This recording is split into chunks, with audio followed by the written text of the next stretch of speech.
Abuza for mom na makwa about the bagana and some TV so but home de so be like video yi obe subscribe to the channel na wa share video ma yonko so nya bi ni wa chewa your comment section o so the DBA make kan mo na mo for adwuma mo na yeso mo madaroma me din the Mr President ti be home be from Mr President amaje so sa na ne de be din komo ai na me pese komo me no we interact in the comment section me patcho me no dia o chewa adwuma so me chama adwuma sa pepe ne comment section ni Mr President ni be din komo Ajiri for munim se braga na besisi pa major part of it blames me de bema union nurses and teacher training for.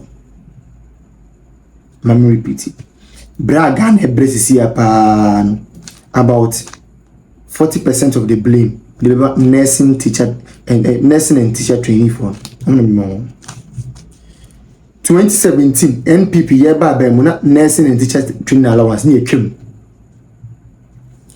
yewa Dr. Lad Mahmoud Bawumia na nadan kokofad banom se dabi nurses deserves better, teachers deserves better, and a restore nursing and teacher training allowance me pato kai for 8 years there is not a single budget makacha and say sabi NPP for ba ban mu no ye ntwe mo training allowance amom mon kan kire me na mintie. Not even a single batch. A big company ho. A big ho baby a big ho. Not even a single batch. And if I say, you are now the doctor father and the doctor Alhaji Mahmoud Bawumia or Mama Mo come beboon 8 years. Heaven and Mama beboon 8 years. A year nurses and the teachers training allowances. Ya am farm a big ho. Now so for whatever reasons, in your nurses and the teachers Alomo and the training school. Eko boom kotodwe yewra John Dramani Mahama His Excellency enim e kan so no o ya agin kotomu hia no mra. Me pato mo kai sasem. Ai. De no mo yes san pe na mo se da bi. Sabi, ye nyanam nursing and teachers now mo and the training sa brain. Me pato mo de Ghana to danger.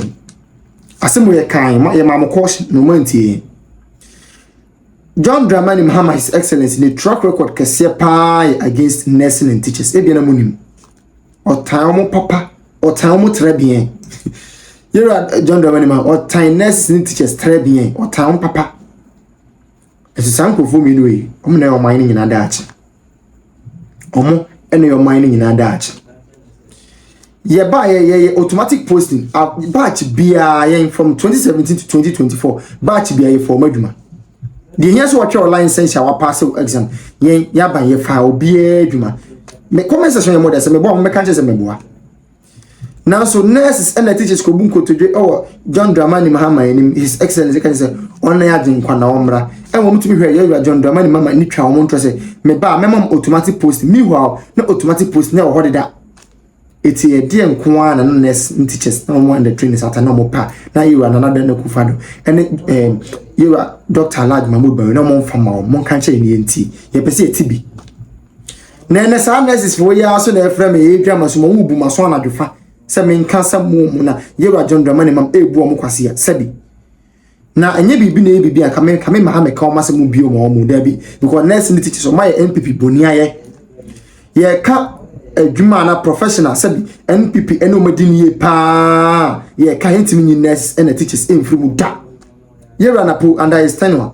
Ministry of Education or share teachers for papa allowances near the mom promotion near the mom nurse allowances near the mom promotion near the mom salary increments near the mom me patch end this for by mom eko 2 years mom bida there be fairer mamu colonization mamu inkoko ketinketi amumu yero John Dramani mama na die bia enketinketi o ninim de enketinketi enkoko openketinketi enema openketinketi bibi ope bia enketinketi ono de bia sa prophet crop enketinketi onpe bia kese onpe bia bumbum yet yenyanum nurses any teachers etimi hwe nyame anim ehwe bonsematiko eka yero John Dramani mama se ona messiah no ma me yom mfin kwaso mu yen mama allowances na yen kwaso yen mama automatic post na enkwaso afede yero John Dramani mama bedu na fara mamu koso na omia momenya afede mo bedwan na to se meka bi mama senya mesuwa bi na nurse panyi bi na ne ho kire no ye ntwia ne ka ye tete no ye sene ne ya nka me megina me ka se mo nurses for that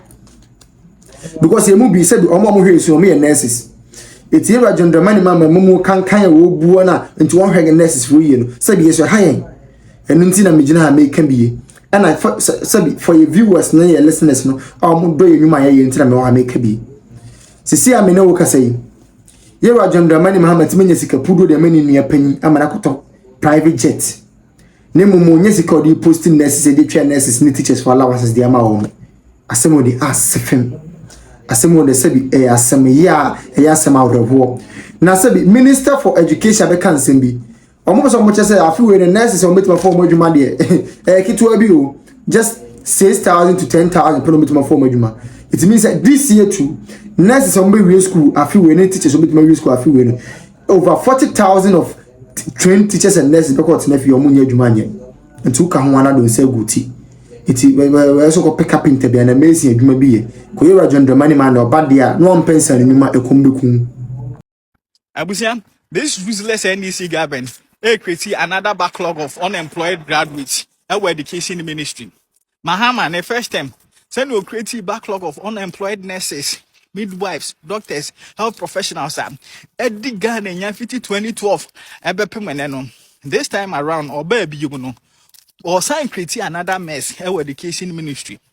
Mene saying 2023 batch omuwi omo national service in December 2024 anka yese Mahama form adwuma mu January 2025 mene say omu gusu tifie bepe mene sanso na 2024 batch omo omo national service ye December 2025 anka yese January twam ya Mahama omo sha adwuma ase no omo so omu tifie yen post omo yen employ omo na omo ewie 2025 batch omo yo omo national service omo so omo ba be wia ba betena fi na ne enti ameka sa no tie wo education minister Haruna Idrisu na wo ye trainee teacher na wutie a migidi so wo uti ba ko bodan mu de mu tie ne mu ya mombra na mo yendi nkomo. We'll be requiring to recruit about 98,000 teachers.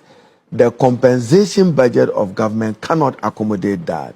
But I know that the Honorable Minister of Finance is doing a joint memo with the Minister for Education for Cabinet to give approval for the recruitment of the cohort of teachers from 2023 to 2024. And I know that very soon you have the 2025 added. We cannot take all of them at the same time, but we certainly will absorb some numbers. Minimum, we should be doing 6 to 10,000 to start with in order to respond to the need across the country. So what you have na Idrisu here? On the 2023 batch, any 2024 batch, omo ye be 50,000 NDC aban ni niska or the be employ mu nyina nti omo be form kakra. Nti first tranche no be fa be 6 to 10,000. This means say we're going to have like over 40,000 people omo be tenafia omo nya adwuma nye until further notice. Na asefem Ekufuado time teacher training for uwie national service ani apost you automatically ni apost you obi ani wa otena fie in the entire 8 years of Ekufuado obi ani wa uwie teacher training ya otena fie even for 3 months uwie ya ani apost you.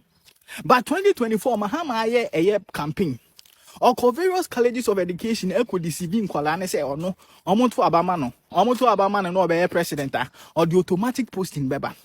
Although automatic posting never did though, but Mahama trying to create impression say Ekufuado posting Kolano automatically. So when they vote for him, he's going to bring automatic posting and then Kolano to Abamano and Wababe president. And look at the mess he's creating in education ministry. For the first time in the history of Ghana, Nkole teacher trainee yem postium and 2 batches ewufia yem postium yemo medjuma. And then this abanye catch and say omunisika. Omunisika, but president Nimia Ibrahim Mahama and Yesika at a private jet, new private jet. Mahama be a president. All of a sudden, Ibrahim Mahama has become so rich to the extent say, and when Yesika at a private jet. Nimia wo position there went in your private jet too. But Nimia be a president pay in less than 2 years. In fact, in less than 12 months, with Timia to private jet. Ibrahim Mahama, Juma Papa Ben oil. Jata cement, one and a top Jata cement here Ghana. Ghana, oh, call baby, a ton cement, offer shops thing. Unya 2 mpo omo ton Jata cement room. When ya bros wa one, and I be connect Jata cement back you no be sisim. Ghana nipa he ana use jata cement esi dan anya gasem ana be use dan go teni ade mo ana use jata cement edisi dan. But Mahama be a president. The new has become filthy rich to the extent say when you sika top private companies are gold concession ni ade run crofo kawa efo betty. What yen gold resources, your natural resources are bosswa, and Ibrahim Mahama is so powerful, filthy rich. He's the one controlling mineral resources sector. No. When you see car to private jet, and NDC for them more, o party bar power winner Jumanya da. O family mu nipa when you Jumaye, teacher ni. Ana nurse ni ono kra wanye adwuma ye so 14 months you try na ka just 3 months why adwuma 14 months you try na ka 3 months but who social media na we congratulations ana wo post Ibrahim Mahama obi koka na wudi na atem but wo nya adwuma nye you rely on the only thing you dey take whole body yes am 400 cedis you send them am man they say for data mo fa me din kwa asem social media that is all you have. But most sorry, na mudi atem crofo boga na krono, and crofo wia Ghana for sika ema mebunu bre. And so kwasia for munsu nyansa, na ma ba social media na mudi atem. Mo so ne mawia na ebom, na mo train teachers mutifie. 2023 batch, any 2024 batch, any 2025 batch. Any mo amugusu wo school, mo so ne mawia so na ebom. Akufuado ye ma mo mani anso aboni ayefo. Obi se maji allowance me nkoto. Obi se maji allowance we yezu na moti ona mudi nsem hu ene mone munya hu hwe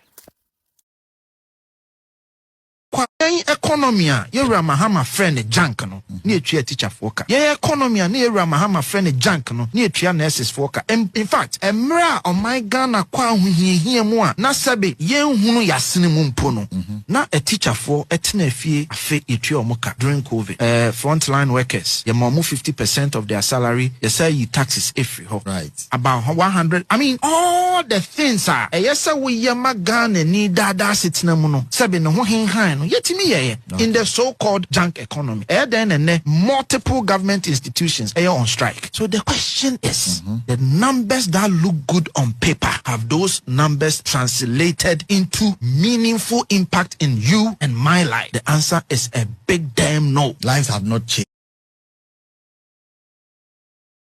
Jomama kwasi empanyi bae wawia yesika nyina de akoto private jet en no ma frem akoto private jet amani nu Ibrahim Mahama no na mse anya hwe ye beto aba na tia ma mama kufie kwasi a unya sika ntua teacher foka unya sika ntua kokofo ka no akoto private jet afi no sisi Ghana fo sika na de be fuela na an wo de jet ni ye de ade antu wa unsu wa jimi munua Ibrahim Mahama jimi wawia san kofa mines amano wawia Ghana bauxite amano ama odi aiden odi scanner to top private jet ni bidada obi no asa akoto foforo abesi wona teacher fo entua mo ka no man obi adasumu biko wa jimi